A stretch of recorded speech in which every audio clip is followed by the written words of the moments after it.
Assalamualaikum warahmatullahi wabarakatuh. Halo semuanya, perkenalkan nama saya Rizka Nurul Hasanah dari kelas 12 IPA 4 SMA Negeri 1 Marga Asih. Pada video ini saya akan membahas salah satu materi kimia di kelas 12 tentang salah satu sifat koligatif yaitu tekanan osmotik. Tanpa berlama-lama, mari kita simak videonya. Tekanan osmotik larutan atau yang dilambangkan dengan pi.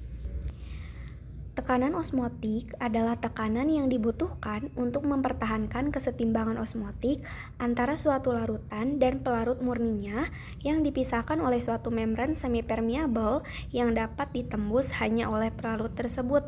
Dengan kata lain, tekanan osmotik adalah tekanan yang diperlukan untuk menghentikan proses osmosis. Lalu, apa itu proses osmosis?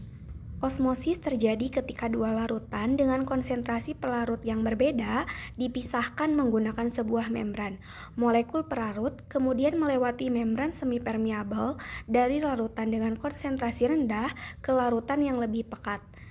Perpindahan ini akan terus terjadi hingga tercapainya suatu kesetimbangan. Berikut merupakan ilustrasi terjadinya proses tekanan osmosis. Dimisalkan terdapat dua gelas kimia yang masing-masing diisi oleh larutan gula 10 molaritas dan larutan gula 4 molaritas, di mana kita ketahui bahwa larutan merupakan kombinasi antara pelarut yaitu air dengan zat terlarutnya. Apabila kita lihat di sini, zat terlarutnya adalah gula. Kita misalkan lingkaran-lingkaran yang berwarna biru merupakan molekul-molekul air, sedangkan lingkaran-lingkaran yang berwarna merah merupakan molekul-molekul gula. Larutan yang konsentrasinya lebih tinggi berarti molekul atau partikelnya lebih banyak ya. Kemudian kita siapkan sebuah tabung U yang di tengahnya telah terdapat sebuah membran semipermeabel.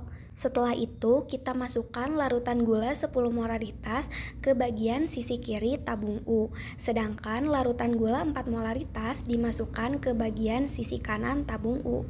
Membran semipermeabel yang terdapat pada bagian tengah di tabung U hanya dapat dilewati oleh molekul air saja. Setelah dimasukkan ke dalam tabung, maka akan terjadilah sebuah peristiwa osmosis, di mana molekul-molekul air akan berpindah dari larutan gula 4 molaritas atau encer ke larutan gula 10 molaritas yang lebih pekat.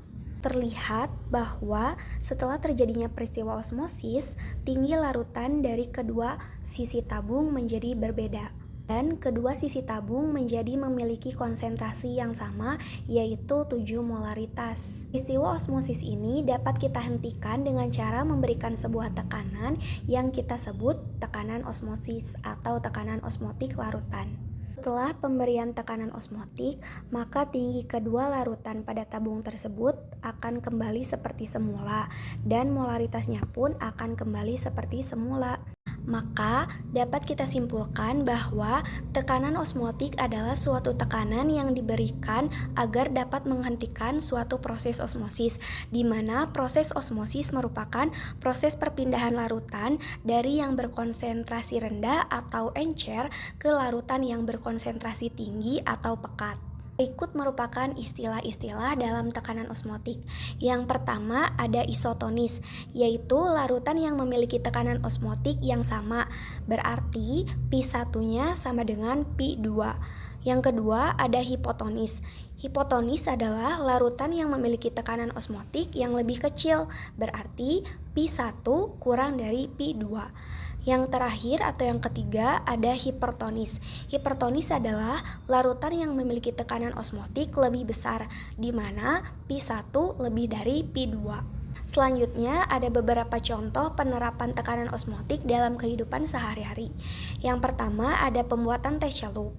Yang kedua penggunaan cairan infus. Yang ketiga obat tetes mata. Dan yang keempat penyerapan air oleh tanaman. Sekarang kita akan membahas tentang rumus-rumus dari tekanan osmotik.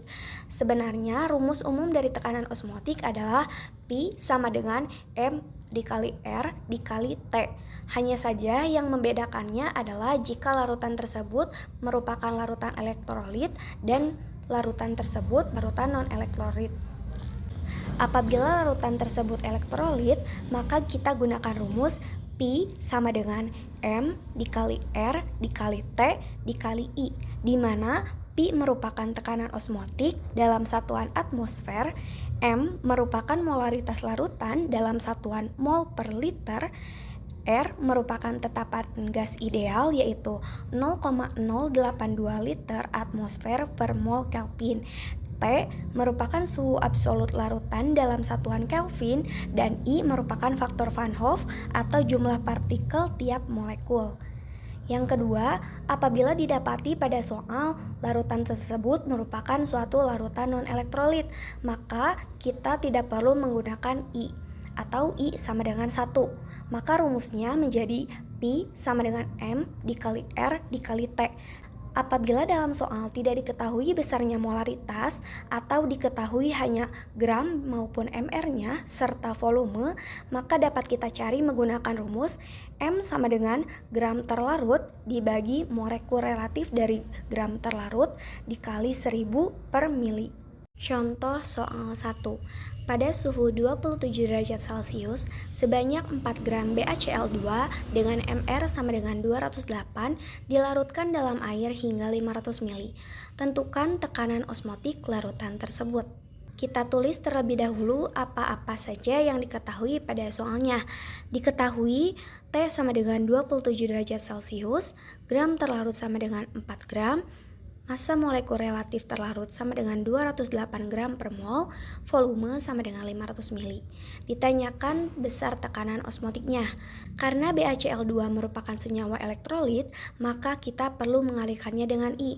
Sehingga yang pertama kita kerjakan adalah mencari I dengan cara menuliskan persamaan reaksinya. Kita tuliskan reaksi ionisasi dari senyawa BaCl2, di mana BaCl2 akan terurai menjadi Ba2+ ditambah 2Cl-. Untuk menentukan banyaknya I atau besarnya I, dapat kita lihat dari koefisien tiap ion-ionnya. Pada Ba terdapat 1 dan pada Cl terdapat 2, sehingga apabila dijumlahkan maka didapati I sama dengan 3. Yang kedua, kita konversi suhu Celcius ke dalam Kelvin, di mana T besar sama dengan T kecil ditambah 273, yaitu 27 derajat ditambah 273, maka didapati 300 Kelvin untuk suhunya. Yang ketiga, kita tentukan besarnya molaritas. Molaritas sama dengan gram terlarut dibagi massa molekul relatif terlarut dikali 1000 dibagi volume dalam satuan mili. Kita masukkan angka-angkanya yaitu 4 dibagi 208 dikali 1000 dibagi 500 yang hasilnya sama dengan 0,038 molaritas. Yang keempat, kita masukkan ke dalam rumus yaitu Pi sama dengan M dikali R dikali T dikali I. Molaritasnya adalah 0,038 dikali tetapan gas idealnya 0,082 dikali suhunya 300 dan dikali I-nya 3. Maka didapati hasil 2,804 atmosfer. Contoh soal 2. Sebanyak 3,8 gram glukosa mR sama dengan 180 dilarutkan dalam air hingga 500 ml. Pada suhu 27 derajat Celcius, hitunglah besar tekanan osmotiknya. Ingat, glukosa merupakan senyawa non-elektrolit, maka kita tidak perlu mengalihkan dengan I. Kita tulis terlebih dahulu apa-apa saja yang diketahui pada soal. Suhunya sama dengan 27 derajat Celcius, bila dikonversi ke dalam Kelvin maka ditambah 273, maka suhunya menjadi 300 Kelvin. Gram terlarutnya 3,8 gram, massa molekul relatif terlarutnya 180 gram per mol, dan volumenya 500 ml. Ditanyakan besar tekanan osmotiknya. Berikut jawabannya. Kita langsung masukkan saja pada rumusnya, di mana Pi sama dengan M dikali R dikali T. Karena molaritasnya belum kita ketahui, maka kita jabarkan rumusnya lagi menjadi gram terlarut dibagi massa molekul relatif terlarut dikali 1000 per mili dikali R dikali T. Kita masukkan angkanya 3,8 dibagi 180 dikali 1000 dibagi 500 dikali 0,082 dikali 300. Kita operasikan terlebih dahulu yang di dalam kurung 3,8 dibagi 180 dikali 1000 dibagi 500. Didapat hasil 0,042, kemudian dikali dengan tetapan gas ideal yaitu 0,082 dan dikalikan dengan suhu yaitu 300. Maka didapatkan hasilnya 1,033 atmosfer. Nah, itu tadi pembahasan materi kimia tentang tekanan osmotik. Semoga bermanfaat ya. Saya pamit undur diri. Apabila ada kesalahan, mohon dimaafkan. Wabillahi taufiq wal hidayah. Wassalamualaikum warahmatullahi wabarakatuh.